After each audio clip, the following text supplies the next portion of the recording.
తెలంగాణ ప్రభుత్వం 200 కోట్ల రూపాయలతో మంజూరు చేసిన ఇంటిగ్రేటెడ్ యంగ్ ఇండియా స్కూల్ను ఖానాపూర్ పట్టణ పరిసర ప్రాంతాల్లో నిర్మించాలని అంబేద్కర్ విగ్రహానికి బీజేపీ నాయకులు వినతి పత్రాన్ని ఇచ్చారు. ఉన్నతమైన చదువులే లేక ఖానాపూర్ మండల విద్యార్థులు సుదూర ప్రాంతాలకు వెళ్లి చదువుకుంటున్నారని పార్టీ మండల అధ్యక్షుడు ఉపేందర్ అన్నారు.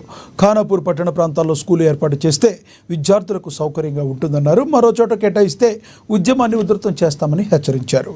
గత పాలకుల నిర్లక్ష్యం కారణంగా ఖానాపూర్ మండలంలో ఏర్పాటు చేసే సదర్ ఘాట్ ఆయకట్టును మామడు మండలంలో నిర్మించి రైతాంగానికి తీరని అన్యాయం చేశారన్నారు. అదేవిధంగా ఖానాపూర్ పట్టణంలో రోడ్డు పనులు అసంపూర్తిగా ఉన్నందువల్ల ప్రజలు అనేక ఇబ్బందులు గురవుతున్నారని తెలిపారు. తర్లపాడు దిలావర్పూర్ జాతీయ రహదారిపై నిర్మించే వంతెనలు అసంపూర్తిగా ఉండి రాకపోకలకు ఇబ్బందిగా మారిందన్నారు.